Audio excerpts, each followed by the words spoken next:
nadulas. Pero okay na kaya na pwede rin naman bago, pwede rin naman dapat tao. Aw diri ra pinapapariguan dito. Di na hira pinapapariguan. Yan ha, dir, bawal kayo nagbalon. Pero pagka diri himabalod, pwede. Delikado na. Ganyan po yan Ah. So ayun, bali sabi ni Kuya no, bawal daw maligo ngayon kasi malalaki yung alon. Pagka maliliit yung alon, yun pwede nang pwede nang maligo. Bali hanggang dun lang tayo sa may tulay. So ayan, dun lang tayo sa may tulay. Salamat Kuya. Bawal daw dun sa sa mismong lagon kasi yun nga malalaki yung alon. Kasi kahapon daw parang may nadulas ata dun. So pinagbawal nila malaki yung alon. So ayun, napakaganda dito guys, ibang klase.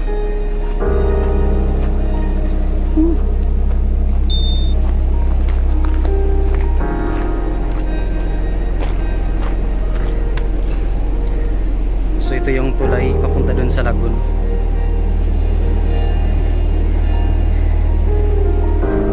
Ito yung tulay papunta dun sa lagon. Napakaganda ng tanawin dito, ibang klase.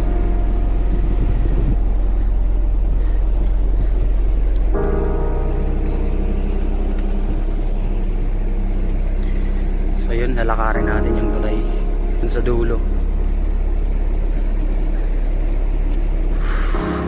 Magtaon, mapanas na Lord Samar. So dito sa Magtaon, mapanas na Lord Samar yung Blue Lagoon. Bali nga pala, na to, na Kim GS na to,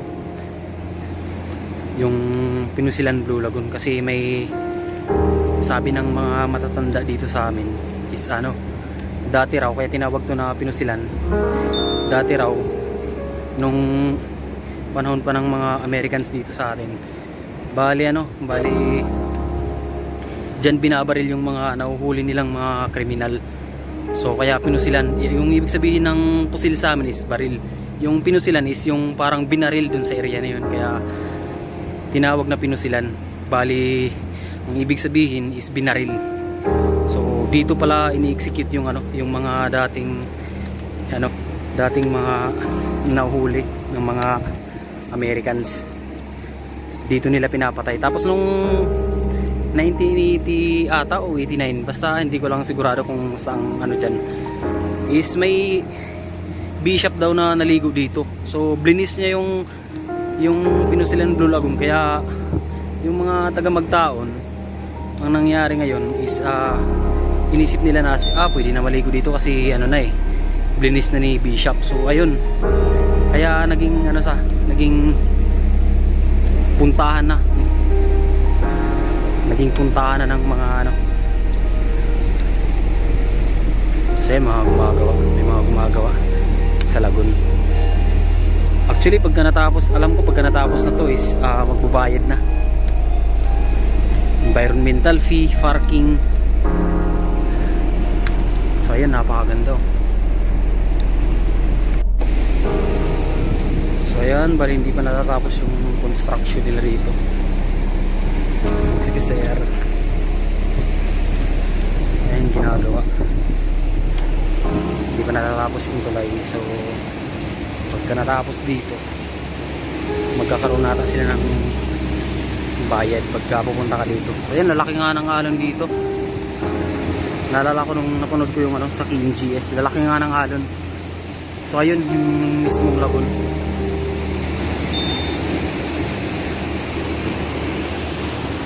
Sa bundok. Bali first time pala natin makapunta dito sa area na to. Kaso nga lang bawal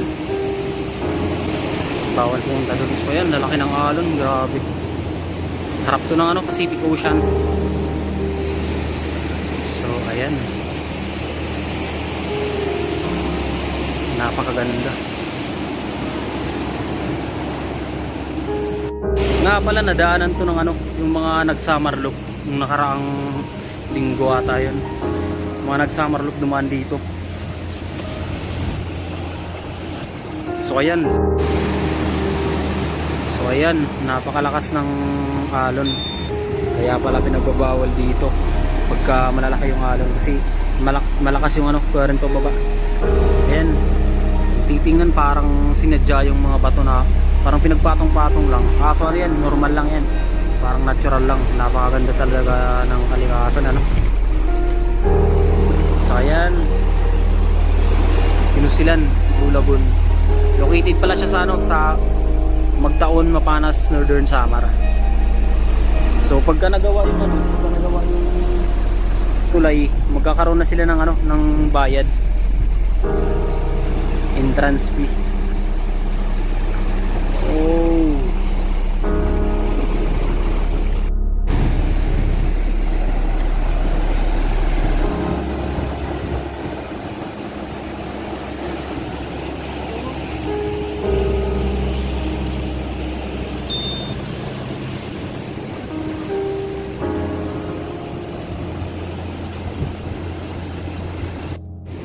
So ayan, bali pabalik na tayo. Napakaganda dito guys.